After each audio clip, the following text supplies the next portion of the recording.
Out of all the kales, this one's the biggest. Look how huge that is. Not sure why this is falling over. It's pretty healthy. Oh, it's split right there, that's why. Maybe this one's split as well. Yeah, it is split, but not that bad. Either way though, I've been overwintering all this stuff that you see, and it's been growing. And this is no filter. Look how green everything is. Tonight's gonna drop down to probably 20 degrees, and then tomorrow we're getting a snowstorm, 5 to 8 inches.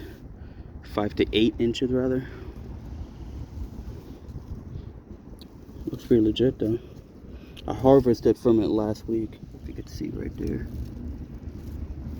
Actually, I'm lying, it wasn't last week, it was a few days ago.